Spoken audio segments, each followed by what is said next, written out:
You're listening to the PGIM India Insights podcast series by PGIM India Asset Management. There are stocks, bonds, and mutual funds, and then there's an entire alternative bucket of investment tools and opportunities that is currently guiding the market and changing the investment and wealth generation landscape as we know it. And they're rightly called alternatives or alternates. And that's the topic of conversation on today's episode of PGIM India Insights, brought to you by PGIM India Asset Management. I'm Ahalya, and it's time to dive into another very interesting episode. Today we're exploring PGIM India Asset Management's work in the area of alternates, courtesy Ankit Jain and Abhishek Tiwari. Over to you. Thanks, Alia. Happy to be back for the 7th edition of PGIM India Insights. I have with me Abhishek Tiwari to share with us his thoughts on alternates as an asset class. Hi, Abhishek. Welcome to the podcast. Hello, Ankit. Very excited to be on the 7th edition. I didn't realize we are already on the 7th edition. It's a pleasure to be back. Abhishek, before we start talking about alternates, I wanted you to, give a gist on what is your overview of the firm. Oh, yes, that's an important one, Ankit. So as we largely know, and most of our channel partners largely know, that we have been an active investment shop with a larger part of our assets in equity mutual funds. While we have been running two actively managed PMS portfolios, which are very, very sharply positioned, and also have been running a focus group of advisory mandates for foreign clients. We, at this juncture now, graduate to even a further sharply defined PMS offering plus alternates, or AIFs as they are popularly known, AIF category 3, which in the Western world is known as liquid alternative solutions. Through that, and also adding to that, tapping overseas funds interested in India allocations through various geographies. So if you were to think of it, we are extending our investment capabilities, making sure that we are servicing all aspects of clients, all nature of clients across geographies through a very, very highly active investment shop. What is also interesting is that since I just mentioned that we have right now graduated to AIF Cat 3, later on, you should expect, and we clearly are working towards making sure that we also access the private side of the alternative bucket. The confidence around this emanates from the fact that PGIM globally is one of the largest active managers. It's been a top alternative manager, with real estate being among the top 3 businesses across the world. So that's where we are. Sure. So PGIM is largely an active fund house in equity, and it's sharpening its PMS and AIF offering, along with, tapping overseas funds who are interested in allocating towards India. Abhishek, what are the capabilities of the firm?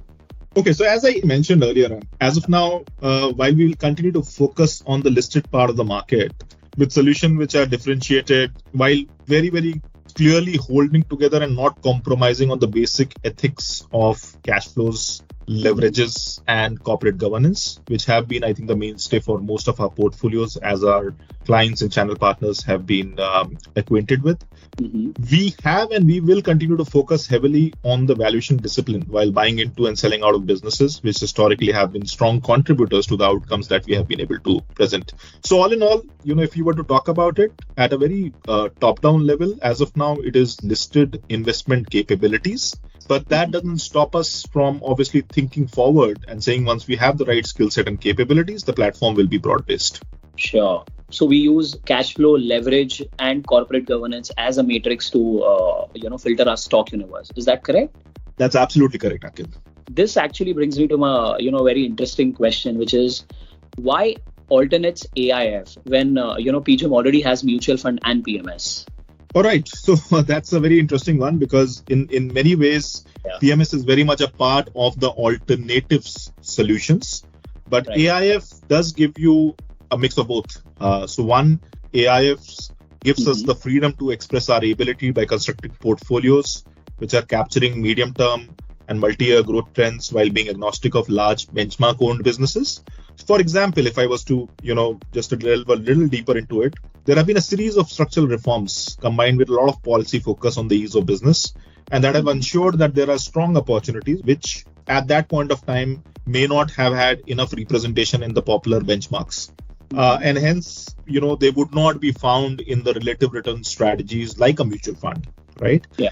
So sectors such as, the PLI beneficiaries, as we know, auto and auto anks, real estate, which came out of the RERA reform, and also healthcare and so on and so forth are clearly examples which have been under-owned and underrepresented opportunities. And according to us, these are opportunities and segments which continues to grow extremely strongly as businesses.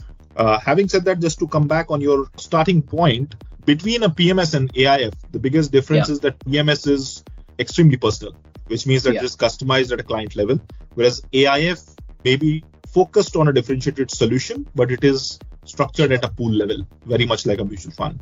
So you get economies of scales and so on and so forth. So as you said, in AIF, theme would be to invest in ideas which can capture the major structural reforms which the economy has seen over the last, many years. Is that correct understanding of mine? It is, Ankit. So Abhishek, what is the size and marketplace of alternates, in India, if you see? So it has grown tremendously. Just to, jog the memory back a little bit, the first AIF Cat 3 fund started in 2012. That's when the first license was issued. From then till now, the entire alternate industry per se have gone to beyond 8 lakh crores plus. I mean, while we are talking, I think it would have jogged towards 8.5 lakh already. And there is another 5 lakh crore that comes out of the PMS opportunities. Here, obviously, what I am not taking into consideration are the EPFO-based PMS mandates. So this is beyond that mandate.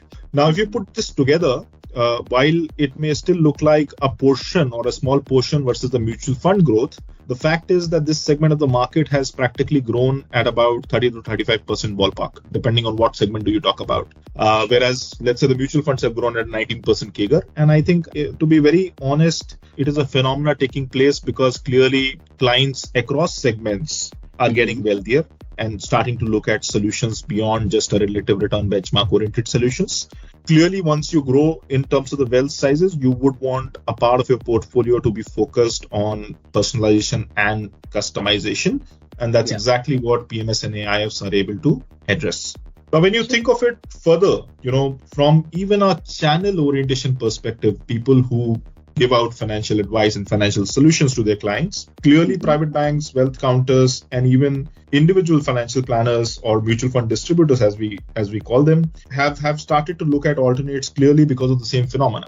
I mean, clients who have grown with them for a decade today are wealthier clients, and they are looking at solutions which are more customized and more personalized. There is a large phenomena which I and you both know, which is ex-bankers starting their own firms, wealth management firms, and those are clearly driving an orientation to this product segment as well. Okay. So clearly, alternatives as an asset class is almost 13 plus lakh crores now, and the entire distributor fraternity is now marketing. So, Abhishek, if I would want to just summarize our discussion, PGIM is largely an active fund house in equity who's, sharpening its focus on, PMS and AIF along with tapping overseas investments for Indian markets. Second would be its framework is based on cash flow leverage and corporate governance. Investments in AIF would want to capture themes which are based on structural reforms which the country has seen over the last many years. And alternates as an asset class is growing rapidly with Cat 3, as you mentioned, which is growing at a CAGR of 35% year on year in the last few years, whereas mutual fund is growing at 19% year on year. And alternates are also being marketed by, across all channel partners, be it private bankers, wealth counters, independent financial advisors. So, Abhishek, I hope I have summarized it pretty well. Oh, yes. I would possibly just repeat one of the aspects. PGIM is clearly largely an active fund house, and equity has sharpened focus, as you very rightly put. But what we also have an edge is the entire global ecosystem, which clearly has originated out of a multi-manager platform focusing heavily on all parts of the business. So much so that PGIM today is one of the largest alternate managers across the different asset segments. And I think that gives us a lot of heart because that's clearly how we would like to take the India business forward. Great. Thank you, Abhishek, for sharing your thoughts on alternates as an asset class. Thanks, everyone, for joining us on PGIM India Insights. I will catch you on the next podcast soon. Another insightful episode in the world of investing through our series PGIM India Insights. Thank you for tuning in, folks, and I hope you've got a look at this very useful but sometimes less understood class of investment assets. We'll catch you on the next one, but in the meantime, happy investing. You're listening to the PGIM India Insights podcast series by PGIM India Asset Management.